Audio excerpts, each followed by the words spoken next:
زوجین کے ایک دوسرے پر کیا حقوق ہے؟ زوجین مطلب میاں بیوی اور شوہر۔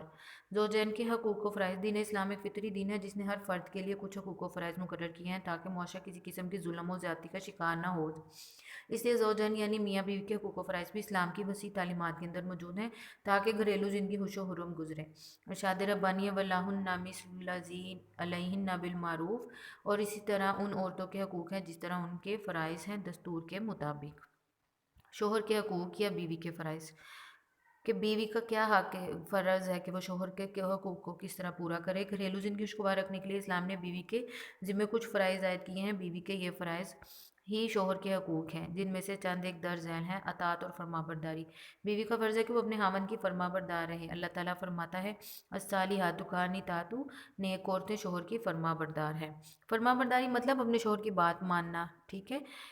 تحفظ عصمت، بیوی کا فرض ہے کہ وہ اپنی عصمت کی حفاظت کرے۔ نیک عورتوں کے بارے میں اللہ تعالیٰ نے فرمایا حافظات للغیب بما حفظ اللہ، شوہر کی عدم موجودگی میں اس کے گھر کی حفاظت کرتی ہیں یا محافظ ہوتی ہے۔ نبی کریم صلی اللہ علیہ وسلم فرمایا جب کسی عورت کا خاوند باہر چلا جائے تو وہ اس کی غیر موجودگی میں اپنی عزت و آبرو کی حفاظت کرے، اور شوہر کے مال کی نگرانی میں شوہر کی خیرخواہی ہو کہ اس کے گھر، اس کی اولاد اور اس کے مال اور اپنی ذات کی بھی حفاظت کرے۔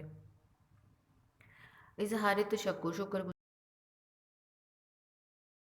گزاری بھی، شکوہ شکایت نہ کرے۔ آپ صلی اللہ علیہ وسلم نے معراج کی رات مردوں کی نسبت عورتوں کو زیادہ جہنم میں عذاب الہی میں مبتلا دیکھا۔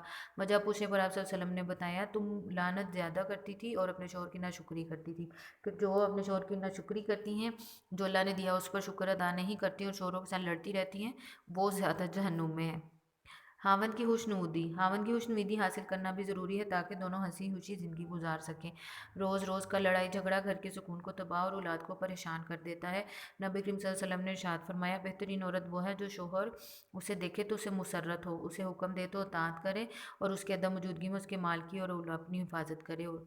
کہ بہترین عورت وہ ہے کہ وہ اتنی اچھی ہو کہ شوہر جب اس کو دیکھے تو اس کو خوشی ہو، وہ بیوی شوہر کی اطاعت کرتی ہو اور شوہر گھر نہ ہو تو اس کے مال، اولاد اور اس کے گھر کی حفاظت کرے۔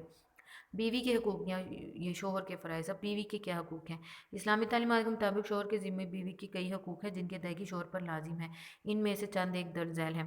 حسن سلوک، اسلام نے خاوند کو تعلیم دی ہے کہ بیوی کے ساتھ حسن سلوک سے پیش آئے تاکہ گھر جنت کا نمونہ بن جائے۔ ارشاد باری تعالیٰ ہے وَعَاشِرُوهُنَّ بِالْمَعْرُوفِ، اور اپنی بیویوں کے ساتھ حسن سلوک سے زندگی بسر کرو، کہ شوہر کو چاہیے اپنی بیویوں کے ساتھ اس طرح کا سلوک رکھے کہ وہ خوشی خوشی اس کے گھر کو سنبھالے۔ حضور اکرم صلی اللہ علیہ وسلم نے فرمایا خیرکم خیرکم لأہلہ وانا خیرکم لأہلی، ترجمہ تم میں سے بہتر وہ ہے جو اپنے گھر والوں کے ساتھ کے لیے بہتر ہے اور میں اپنے گھر والوں کے لیے تم میں سے بہتر ہوں۔ کہ مرد وہ بہتر ہے جو اپنے گھر والوں کے لیے اچھا ہو، جس کی پیٹھ پیچھے بھی اس کے گھر والے اس کی تعریف کریں۔ اسی طرح خطبہ حجۃ الوداع میں آپ صلی اللہ علیہ وسلم نے ارشاد فرمایا لوگوں عورتوں کے حقوق کے بارے میں اللہ تعالیٰ سے ڈرتے رہو اور ان کے ساتھ حسن سلوک فرماؤ، کہ اللہ سے ڈرا کرو، عورتوں کے حقوق پورے کیا کرو۔ حق مہر، نکاح کے بعد مرد کے ذمہ حق مہر رکھا جاتا ہے جس کی ادائیگی مرد پر لازم ہوتا ہے۔ ترجمہ، اور عورتوں کو ان کے حق مہر خوش دلی سے بیوی کو اپنے حق مہر میں ملنے والی رقم یا جائیداد کو استعمال کرنے کا پورا آزادانہ حق ہوتا ہے، کہ جو اس کو رقم ملتی ہے وہ اس کو جیسے چاہے خرچ کر سکتی ہے۔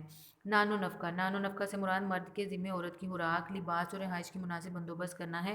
اس بارے میں اسلام نے کوئی حد مقرر نہیں کی بلکہ ہر مرد کی مالی حیثیت کے مطابق ہوتا ہے، کہ مرد کا فرض ہے کہ وہ بیوی کی خوراک، لباس اور ہر قسم کی ضروریات کو پورا کرے۔